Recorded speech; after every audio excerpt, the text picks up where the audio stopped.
I'm going to do a little demo real quick on how to install these AN fittings for Teflon braided hose, fuel hose. This is 3/8 hose, Teflon lined stainless steel braid that I'm using for my fuel. These are the AN fittings that I bought from Summit Racing, and I really like these. They're all aluminum. They're really lightweight. Of course, I like the black.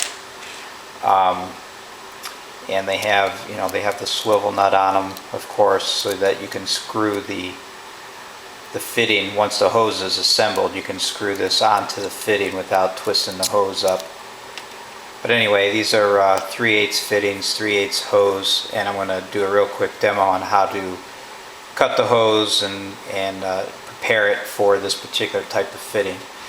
Now what I have here, these are my jaw inserts for my vise. These are very, very hard plastic, and you can see they've got various cutouts in them to hold various items, and I like to use these because when they're in the jaw, when they're in the vise, I mean, you can see this one's got a lengthwise V groove cut in it, and so when they're in the vise this way, that V groove makes a nice place to hold the hose without crimping it, and you get a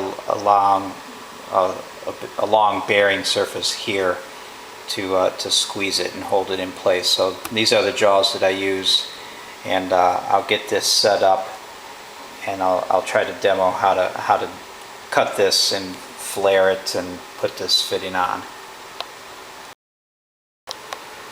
Alright, so I measured out the hose length that I needed, and I made a mark on the hose with a Sharpie marker, and then I took black electrical tape and I wrapped over top of my mark, and I tried to have the mark centered on the electrical tape as I put the tape on, so that way when I cut down through the tape in the middle of the tape itself, I should be awfully close to where my mark was.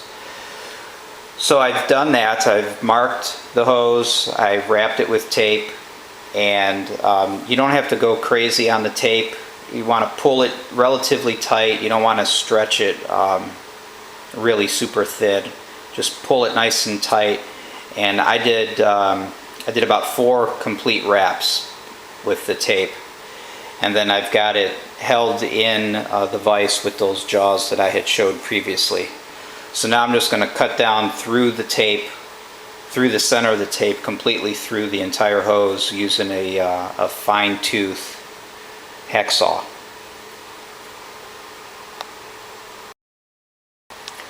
Okay, I'm trying to do this one-handed here, so bear with me if this doesn't look all that great. But here's the cut hose, fresh out of the vise. It still has the electrical tape on it, and you can see it's a fairly clean cut. What I do next is I take this little deburring tool, and with the tape still in place to help hold the tubing nice and round, I take this deburr and I run it on the inside, lightly on the inside, just to clean up the rough edges of the Teflon tube. Now that I've got that done, I'm going to go ahead and I'm going to pull the tape off, and then I'm going to slide the ferrule. Well, I guess it's not a ferrule, this is the sleeve. I'll take the sleeve. After I get the tape off, I'll go ahead and slide the sleeve onto the hose, and then the ferrule will go on, and then I'll do the final assembly. So let me get that set up and I'll come back. So here it is. This is ready to be assembled. After you get the tape pulled off and you have your sleeve put on, make sure you've got it facing the right direction. The next thing to do then is I use this small screwdriver, and you stick this between the braid and the Teflon hose, and you just kind of flare out the braiding. You basically want to just mushroom out the braid all the way around the hose, back far enough in this direction so that you can slide this brass ferrule into place.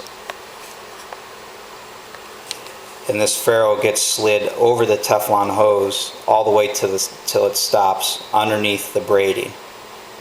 And then you fit, this is not pushed in all the way, I left it loose so you could see the pieces parts here. But then the rest of the fitting gets pushed into the Teflon hose, and then this sleeve then gets screwed onto here. So this fitting will get pushed all the way, there's a shoulder here. This fitting will get pushed all the way so that the shoulder is up against the ferrule, and then this sleeve is brought up and threaded on. Now I like to use a little bit of fuel lube on the threads because it takes a decent amount of torque to get these two pulled together, and rather than having the aluminum on aluminum with some possible galling, I like to use just a little bit of a fuel lube on these threads to help that process.